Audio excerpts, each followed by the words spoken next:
Hello friends, मैं आपका CBSE की इस पाठशाला में स्वागत करता हूं। हम पढ़ रहे हैं क्लास 8th का math linear equations in one variable. इसमें हम एक्सरसाइज 2.4 कर रहे हैं। हमने एक्सरसाइज 2.3 तक कंप्लीट कर लिया है। अगर आपने वो सारी वीडियो नहीं देखी हैं तो आप मेरे चैनल पे जाके उन सभी वीडियो को देख सकते हैं। और पिछले वीडियो में हमने किया था एक्सरसाइज 2.4 का क्वेश्चन नंबर 1, 2 और 3। और इस वीडियो में हम करेंगे क्वेश्चन नंबर 4, 5 एंड 6। तो हम क्वेश्चन नंबर 4 समझने की कोशिश करते हैं।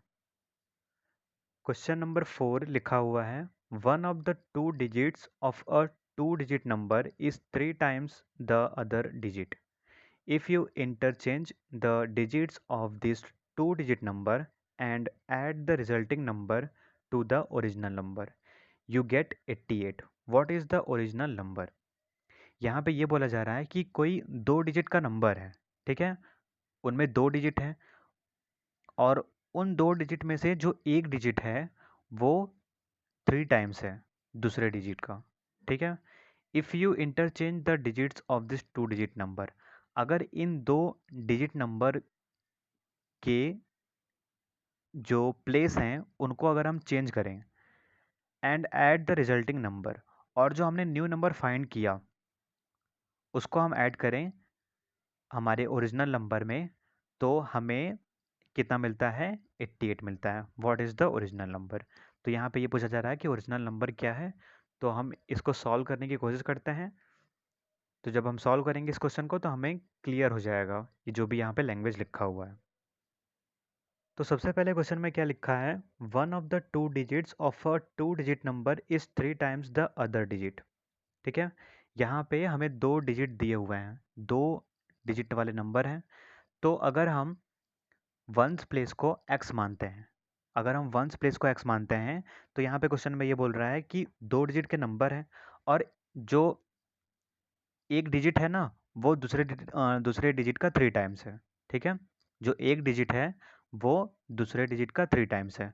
तो अगर हमने वंस प्लेस को एक्स माना है तो टेंस प्लेस क्या हो जाएगा? 3x हो जाएगा। ठीक है, ये आपको समझ में आ रहा होगा। अगर हम वंस प्लेस को एक्स मानते हैं तो टेंस प्लेस हमारा क्या हो जाएगा? 3x हो जाएगा। क्यों 3x होगा? क्योंकि टेंस प्लेस पे जो भी नंबर होंगे वो हमेशा बड़े ही होंगे। होंगे कि नहीं होंगे? जैसे मैंने यहाँ पे लिखा, जैसे मैं आपको बताता हूँ 29 मैंने लिखा। ठीक है, यहाँ पे मैंने 29 लिखा। तो मैं 29 को कैसे लिखूंगा? मैं इसको इस तरीके से लिख सकता हूँ 20 प्लस 9। तो ये वंस प्लेस का नंबर है और ये टेंस प्लेस का नंबर है। तो ये वंस प्लेस का नंबर 9 है, ये छोटा है, और ये जो टेंस प्लेस का नंबर है 20, ये क्या है? बड़ा है। इसका मतलब ये हुआ कि वंस प्लेस का नंबर जो होता है वो छोटा होता है और टेंस प्लेस का बड़ा होता है। ठीक है, इसलिए हमने वंस प्लेस को एक्स माना और टेंस प्लेस को हमने यहाँ पे 3x माना। तो यहाँ पे हम लेट करेंगे, यहाँ पे लिखेंगे लेट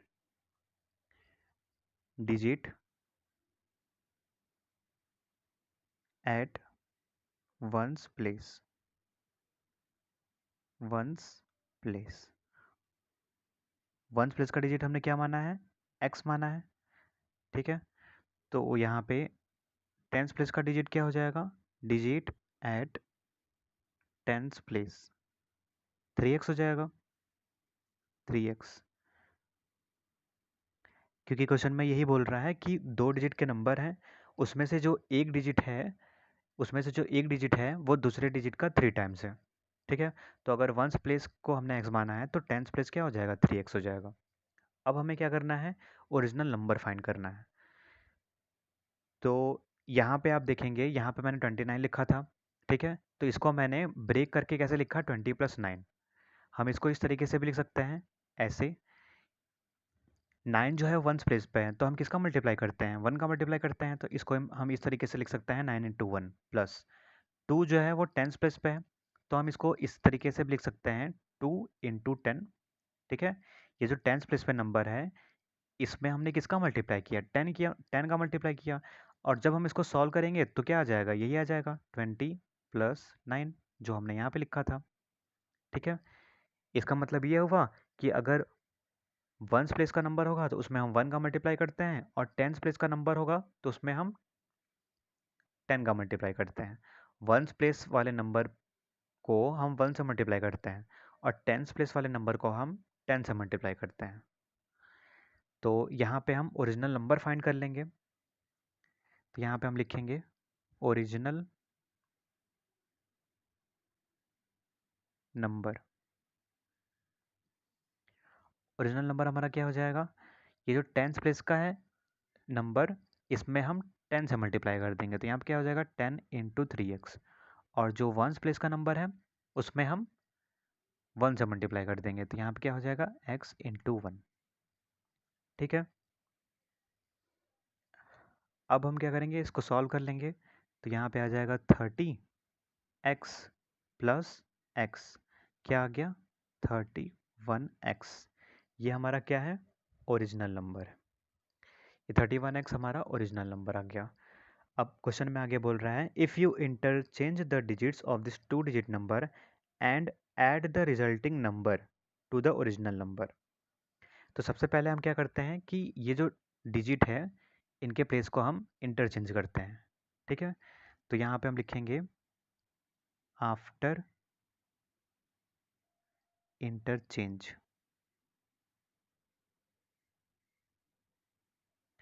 इंटरचेंज के बाद हम देखते हैं कि हमें कौन सा नंबर मिलता है। आफ्टर इंटरचेंज हम यहाँ पे लिखेंगे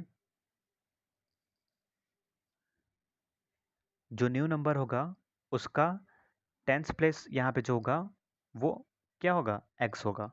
और वंस प्लेस जो होगा वो 3x होगा। क्यों, क्योंकि हमने डिजिट को चेंज कर दिया है। तो ये जो वंस प्लेस है x, ये टेंस प्लेस का हो जाएगा x।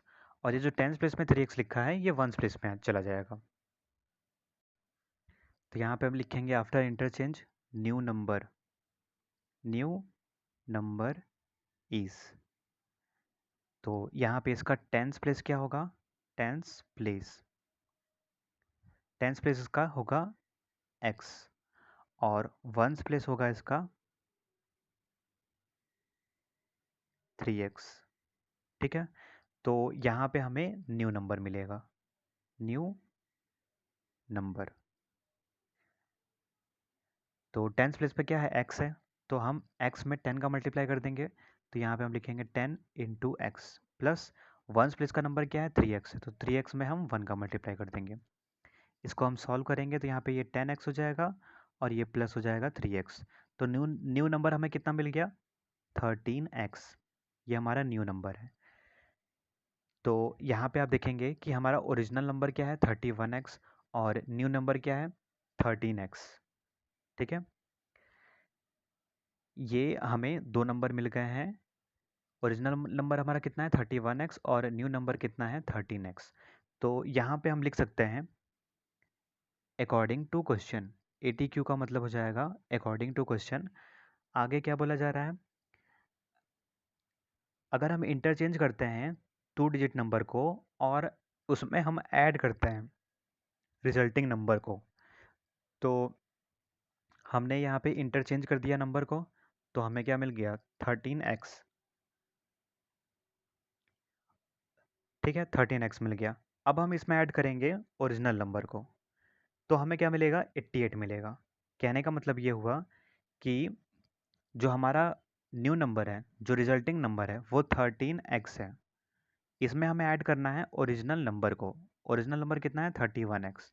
तो हमें क्या मिलता है 88 मिलता है। ये क्वेश्चन में दिया हुआ है। ठीक है, ATQ का मतलब क्या हो जाएगा according to question.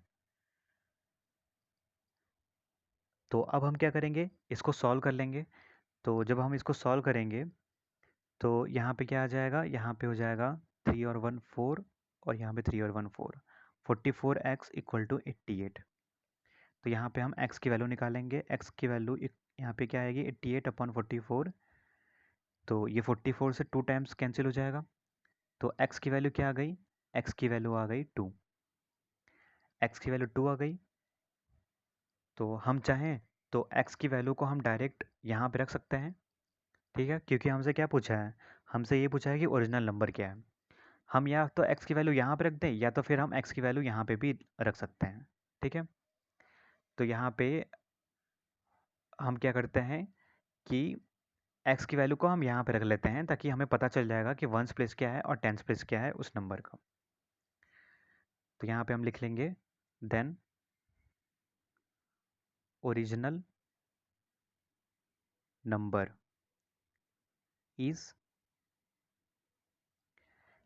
Once place हमारा क्या है, एक्स है। ठीक है, तो एक्स की वैल्यू हमने निकाली है, एक्स की वैल्यू क्या है, 2 है। तो यहाँ पे हम लिख लेंगे वंस प्लेस। वंस प्लेस जो हमारा है वो एक्स है और एक्स की वैल्यू 2 आ गई है। और टेंस प्लेस, टेंस प्लेस क्या है हमारा, 3x है। तो यहाँ पे हम लिख सकते हैं, यहाँ पे हम 2 का मल्टीप्लाई कर देंगे, x की वैल्यू रखेंगे, तो यहाँ पे 3 इंटू क्या हो जाएगा, 2। तो यहाँ पे क्या आ जाएगा, 6 आ जाएगा। तो जो हमारा ओरिजिनल नंबर आया है वो क्या आ गया, यहाँ पे हम इसको मल्टीप्लाई कर लेंगे। यहाँ पे हम लिख लेंगे ओरिजिनल नंबर, यहाँ पे हम लिख लेंगे 10 इंटू टेंथ प्लेस का नंबर क्या है, 6 है। तो यहाँ पे 6 लिख लेंगे, प्लस वंस प्लेस का नंबर क्या है, 2 है, तो 2 इंटू 1। तो यहाँ पे आ जाएगा 60 प्लस 2, कितना हो जाएगा, 62। ये हमारा क्या हो गया, ओरिजिनल नंबर हो गया। तो इस तरीके से हम क्वेश्चन नंबर 4 को सॉल्व करेंगे। सबसे पहले आपको क्या करना होगा, 2 डिजिट नंबर को आपको एज्यूम करना होगा। ठीक है, वंस प्लेस को अगर आप एक्स एज्यूम करते हैं तो टेंस प्लेस का आपका नंबर क्या हो जाएगा, 3x हो जाएगा। क्योंकि क्वेश्चन में बोला गया है कि 2 डिजिट के नंबर हैं, उनमें से जो एक डिजिट है ना वो दूसरे डिजिट का 3 टाइम्स है। तो आप हमेशा क्या करेंगे कि वंस प्लेस को एक्स लेंगे और टेंस प्लेस को 3x ले लेंगे। फिर उसके बाद आप क्या करेंगे, ओरिजिनल नंबर निकालेंगे। ठीक है, जब आपने वंस प्लेस और टेंस प्लेस आपने एज्यूम कर ही लिया है तो आप ओरिजिनल नंबर निकालेंगे। ओरिजिनल नंबर निकालने के लिए आप क्या करेंगे कि जो टेंस टेंस प्लेस का नंबर है, ठीक है, जो टेंस प्लेस है उस पे आप उसमें आप 10 का मल्टीप्लाई कर देंगे और जो वंस प्लेस है उसमें 1 का मल्टीप्लाई करेंगे, तो ओरिजिनल नंबर आ जाएगा। फिर यहाँ पे क्वेश्चन में बोल रहा है कि अब इन डिजिट को आपको इंटरचेंज करना है। तो आप इन डिजिट को इंटरचेंज कर लें, तो टेंस प्लेस आपको मिल जाएगा, वंस प्लेस मिल जाएगा। तो अब क्या मिलेगा आपको, एक नया नंबर मिलेगा, क्योंकि टेंस प्लेस आपका चेंज हो गया है, वंस प्लेस आपका चेंज हो गया है। तो आपको एक नया नंबर मिलेगा। तो आप न्यू नंबर फाइंड कर लें। न्यू नंबर को भी आप वैसे ही फाइंड करेंगे, टेंस प्लेस में आप 10 का मल्टीप्लाई करेंगे और वंस प्लेस पे आप 1 का मल्टीप्लाई करेंगे। आपको न्यू नंबर मिल गया। अब क्वेश्चन में बोल रहा है कि जो रिजल्टिंग नंबर है, या फिर हम बोले जो न्यू नंबर है, उसको अगर हम ऐड करते हैं ओरिजिनल नंबर से तो हमें 88 मिलता है। तो यहाँ पे आप सॉल्व करके एक्स की वैल्यू फाइंड कर लेंगे। तो यहाँ पे आपको अब ओरिजिनल नंबर मिल जाएगा। ओरिजिनल नंबर का वंस प्लेस क्या है, एक्स, एक्स की वैल्यू 2 आ गई। टेंस प्लेस क्या है, 3x। तो यहाँ पे हम 2 की वैल्यू रख देंगे तो 6 आ जाएगा। तो बस ओरिजिनल नंबर में आप क्या करें, यहाँ पे टेंस प्लेस का जो नंबर है वो 6 है, तो 6 का आप 10 से मल्टीप्लाई कर दें और 2 का 1 से मल्टीप्लाई कर दें, तो क्या आ जाएगा, 62 आ जाएगा। तो क्वेश्चन नंबर 4 को हम इस तरीके से सॉल्व करेंगे। अब हम सॉल्व करेंगे क्वेश्चन नंबर 5। क्वेश्चन नंबर 5 है, सोबोज mother's present age is 6 times Sobo's present age. Sobo's age 5 years from now will be one third of his mother's present age. What are their present ages? Question ये बोल रहा है कि जो सोबो की mother हैं उनकी प्रेजेंट एज 6 टाइम्स है सोबोज की प्रेजेंट एज का। ठीक है, अगर मैं आपसे ये कहूँ कि आपकी जो मदर की प्रेजेंट एज है वो आपकी एज का 6 टाइम्स है जो आपकी प्रेजेंट एज है। ठीक है, इसका मतलब ये हुआ कि अगर आपकी एज इस समय 10 है, अगर जैसे एज्यूम कर लीजिए कि अगर आपकी एज इस समय 10 ईयर्स है तो आपके मदर की एज उसका 6 टाइम्स है। ठीक है, 6 टाइम्स। तो 6 से मल्टीप्लाई कर देंगे तो 10 में 6 का मल्टीप्लाई करेंगे तो 60 आ जाएगा। इसका मतलब ये हुआ कि आपकी प्रेजेंट एज कितनी है, 6 है, और आपके मदर की प्रेजेंट एज कितनी है, 60 है। ठीक है, इस तरीके से क्वेश्चन में कहा गया है। सोबोस as 5 years from now will be one third of his mother's present age. अब सोबो की जो एज होगी 5 years के बाद की वो 1/3 होगी, ठीक है, उसकी मदर के प्रेजेंट एज की। What are their present ages, तो यहाँ पे ये पूछ रहा है कि सोबो की और उस उनके मदर की जो प्रेजेंट एज है वो क्या है, यहाँ पे ये पूछा जा रहा है। तो चलिए हम इसे सॉल्व करते हैं। तो यहाँ पे हमें क्वेश्चन नंबर 5 का सॉल्यूशन करने के लिए सबसे पहले ये देखना होगा कि यहाँ पे कंपेयर किससे किया जा रहा है। क्वेश्चन में ये बोला जा रहा है कि जो सोबो के मदर की प्रेजेंट एज है वो सोबो के प्रेजेंट एज का 6 टाइम्स है। ठीक है, सोबो के प्रेजेंट एज का 6 टाइम्स है। इसका मतलब अगर हमें सोबो की एज पता चलेगी तभी तो हमें सोबो की मदर की प्रेजेंट एज पता चलेगी। तो इसका मतलब ये हुआ कि हमें सोबो की प्रेजेंट एज एज्यूम करना होगा। तो हम यहाँ पे क्या करेंगे, सोबो के सोबो की प्रेजेंट एज एज्यूम करेंगे। तो हमने लिखा let Shobo's present age, Shobo's present age कितनी है, एक्स ईयर्स। ठीक है, सोबो की प्रेजेंट एज कितनी है, एक्स ईयर्स। फिर यहाँ पे क्वेश्चन में ये बोल रहा है कि सोबो के मदर की प्रेजेंट एज सोबो की एज का 6 टाइम्स है। इसका मतलब हम एक्स में 6 का मल्टीप्लाई कर देंगे। तो यहाँ पे हम लिखेंगे सोबोज मदर्स प्रेजेंट एज। ठीक है, 6 टाइम्स है किसका, सोबो की प्रेजेंट एज का। तो यहाँ पे हम 6 का मल्टीप्लाई कर देंगे एक्स में, तो यहाँ पे 6x ईयर्स हो जाएगा। फिर यहाँ पे क्वेश्चन में बोल रहा है आफ्टर 5 ईयर्स। ठीक है, after 5 years Shobo's age Shobo's age 5 years from now will be 1/3 of his mother's present age. तो 5 ईयर्स के बाद सोबो की जो एज होगी वो 1/3 हो जाएगी उसकी मदर के प्रेजेंट एज का। ठीक है, तो उसकी मदर की प्रेजेंट एज ही रहेगी, लेकिन जो सोबो की एज होगी वो 1/3 हो जाएगी। ठीक है, तो यहाँ पे हम सबसे पहले क्या लिखेंगे, सबसे पहले हम ये फाइंड कर लेंगे कि 5 ईयर्स के बाद सोबो की एज क्या होगी।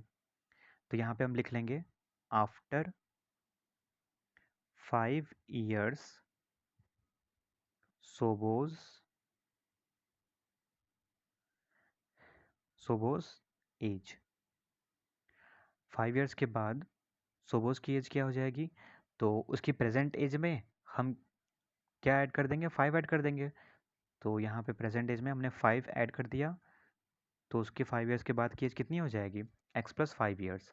जैसा मैं आपसे कहूँ कि आपकी एज इस समय 10 ईयर्स है, आप इस समय 10 ईयर्स के हैं, तो 5 ईयर्स के बाद आप कितने ईयर्स के हो जाएंगे।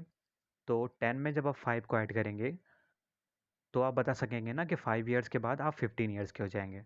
तो ऐसा ही हमने यहाँ पे किया, जो सोबो की प्रेजेंट एज थी उसमें हमने 5 ऐड कर दिया।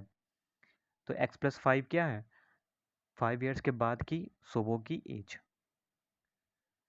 फिर यहाँ पे यही बोला जा रहा है कि जो सोबो की एज है वो 1/3 हो जाएगी 5 ईयर्स के बाद उसकी मदर के। तो यहाँ पे हम लिखेंगे सोबोज एज आफ्टर 5 ईयर्स किसके बराबर हो जाएगी, उसकी मदर की जो प्रेजेंट एज है, मदर्स प्रेजेंट एज का 1/3 हो जाएगा। ठीक है, 1/3 हो जाएगा। तो अब हम क्या करेंगे, हमें पता है कि सोबो की एज क्या है 5 ईयर्स के बाद की, तो x+5 है, यहाँ पे हम वैल्यू रख देंगे, प्लस 1/3 हो जाएगा सोबो के मदर की प्रेजेंट एज का। तो सोबो के मदर की प्रेजेंट एज क्या है, 6x है, तो यहाँ पे हम मल्टीप्लाई बाई 6x लिख देंगे। ठीक है, अब जब हम इसे सॉल्व करेंगे तो या तो हम इसको डायरेक्टली इस तरीके से कट कर सकते हैं, या तो फिर आप इसको इस तरीके से भी लिख सकते हैं 6x/3। ठीक है, x+5 इक्वल टू 6x का 1 में मल्टीप्लाई कर देंगे तो 6x हो जाएगा अपॉन 3। 3 1 जा 3, 3 2 जा 6, तो यहाँ पे क्या क्या आ गया, 2x आ गया। तो अब हम क्या करेंगे, इस x को इधर भेज देंगे। ठीक है, यहाँ पे इस तरीके से आ गया है x+5 इक्वल टू 2x। तो इस x को हम इस तरफ लेके आएंगे राइट साइड में, तो यहाँ पे 5 equal to 2x minus x हो जाएगा। तो 5 इक्वल टू क्या आ गया, x आ गया। ठीक है, 5 इक्वल टू एक्स आ गया। अब क्वेश्चन में क्या पूछा जा रहा है कि उनकी प्रेजेंट एज क्या है। तो सोबो की प्रेजेंट एज क्या है, एक्स ईयर्स है। इसका मतलब सोबो की जो प्रेजेंट एज है वो 5 ईयर्स है। ठीक है, तो यहाँ पे हम इस तरीके से लिख देंगे, सोबोज प्रेजेंट एज। सोबो की प्रेजेंट एज कितनी है, एक्स ईयर्स। इसका मतलब 5 ईयर्स हो जाएगा। फिर यहाँ पे हम लिखेंगे सोबोज मदर्स प्रेजेंट एज। यहाँ पे मैंने शॉर्ट में लिख दिया सोबोज मदर्स प्रेजेंट एज। तो क्या है, 6x है, तो 6 में हम मल्टीप्लाई कर देंगे 5 का, तो क्या आ जाएगा 30 ईयर्स। इसका मतलब ये हुआ कि जो सोबो की प्रेजेंटेज है वो 5 ईयर्स है और सोबो के मदर की प्रेजेंटेज 30 ईयर्स है। अब हम करेंगे क्वेश्चन नंबर 6। लिखा हुआ है, there is a narrow rectangular plot reserved for a school in Mahauli village. The length and breadth of the plot are in the ratio 11:4. At the rate rupees 100 per meter, it will cost the village panchayat at 75,000 rupees to fence the plot. What are the dimensions of the plot? यहाँ पे ये बोला जा रहा है कि एक narrow rectangular plot है जो कि स्कूल के लिए रिजर्व किया गया है माहौली विलेज में। जो लेंथ और ब्रीथ है प्लॉट का वो 11:4 के रेशियो में है और 100 रुपीज़ पर मीटर के रेट से उस 100 रुपीज़ पर मीटर के रेट से उसको फेंस करना है। ठीक है, जो रेक्टेंगुलर प्लॉट है उसको फेंस करना है। उसके लिए विलेज पंचायत को 75,000 रुपीज़ देना है उस प्लॉट को फेंस करने के लिए। तो यहाँ पे ये पूछ रहा है कि what are the dimensions of the plot.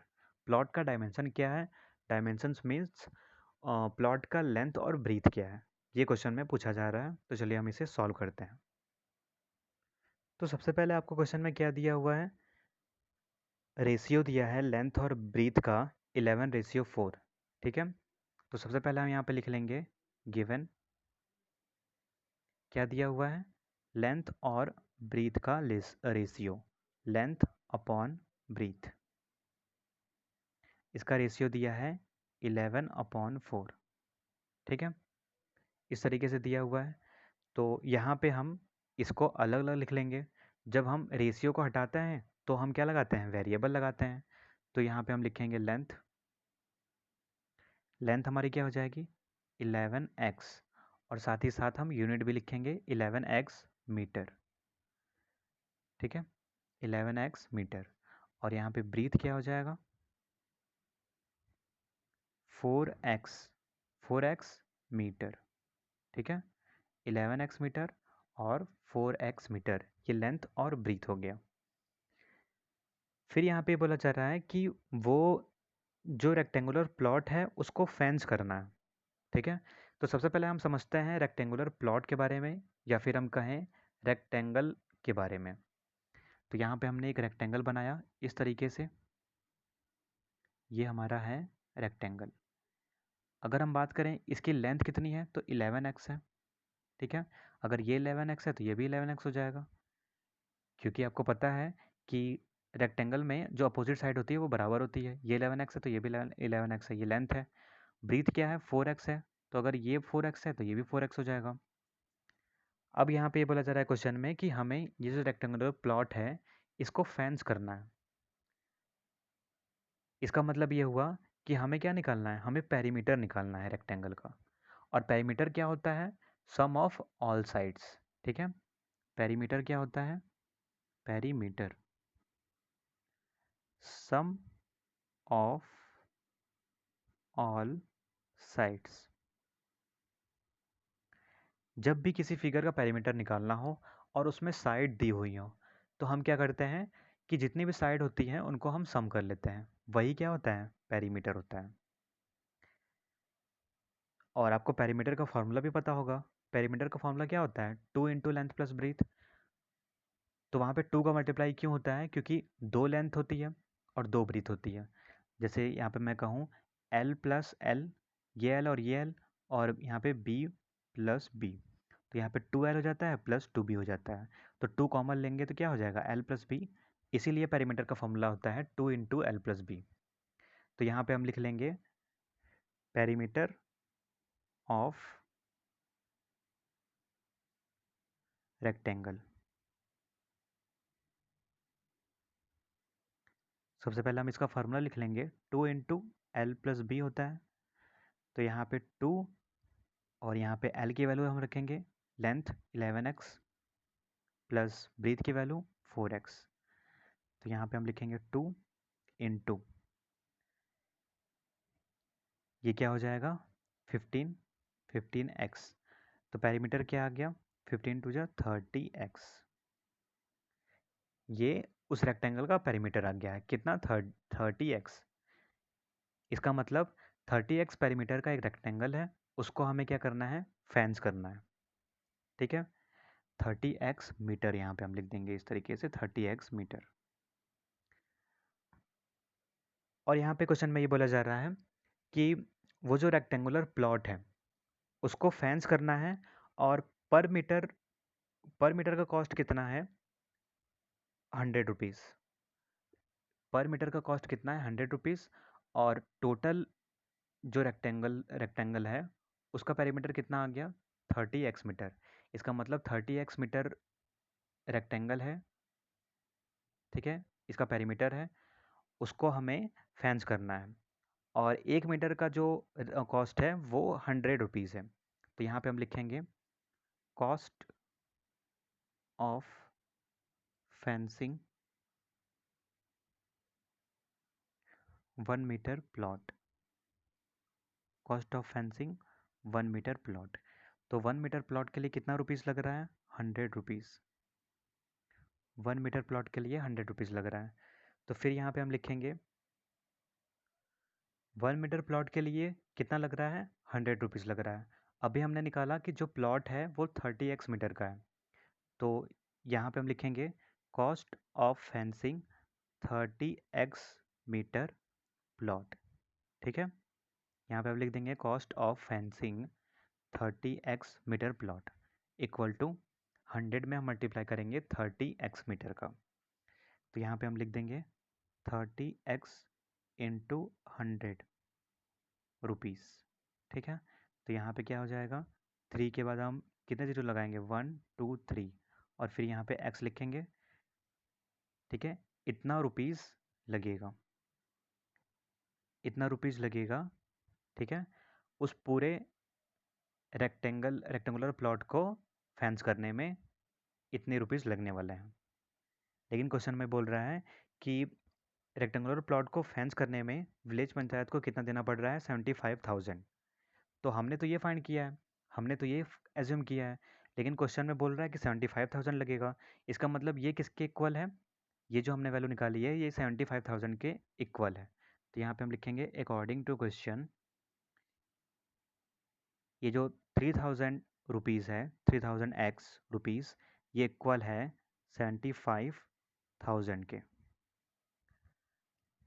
तो यहाँ पे हम x की वैल्यू फाइंड कर लेंगे, यहाँ पे हम रुपीज़ लिख लेंगे, तो यहाँ पे हो जाएगा 75,000 अपॉन 3,000, यहाँ पे 30 से 30 कैंसिल हो जाएगा, और यहाँ पे बचेगा क्या 75/3। जब इसको सॉल्व करेंगे तो ये हो जाएगा 3 2 जा 6, 3 5 जा 15, तो यहाँ पे x की वैल्यू कितनी आ गई 25 आ गई, x की वैल्यू आ गई है 25। तो क्वेश्चन में ये पूछ रहा है कि what are the dimensions of the plot, plot का डायमेंशन क्या है। तो हमने यहाँ पे एज्यूम किया था कि जो लेंथ है वो 11x मीटर है, ब्रीथ जो है वो 4x मीटर है, तो हम x की वैल्यू रख देंगे और हमें फाइंड हो जाएगा कि लेंथ कितनी है और ब्रीथ कितनी है। लेंथ 11x मीटर है, 11x मीटर इक्वल टू 25 को मल्टीप्लाई कर देंगे, तो यहाँ पे 11 इंटू 25 हो जाएगा मीटर इक्वल टू, यहाँ पे हो जाएगा 275 मीटर, ठीक है। लेंथ कितनी आ गई है 275 मीटर, और ब्रीथ कितनी हो जाएगी, ब्रीथ हमने एज्यूम किया था 4x मीटर, तो यहाँ पे हम लिखेंगे 4 into 25 metre equal to 100 metre. ठीक है, तो इस तरीके से हम लेंथ भी फाइंड कर लेंगे और ब्रीथ भी फाइंड कर लेंगे। तो यही क्वेश्चन पूछा जा रहा था कि उस प्लॉट का डायमेंशन क्या है। तो इस तरीके से हम क्वेश्चन नंबर 6 को सॉल्व करेंगे। आप ये ध्यान रखिएगा कि जो पेरीमीटर होता है वो सम ऑफ ऑल साइड्स होता है। आई होप ये वीडियो आपको पसंद आया होगा। वीडियो को लाइक, सब्सक्राइब और शेयर करिएगा, और कोई भी डाउट होगा तो कमेंट में ज़रूर लिखिएगा। धन्यवाद।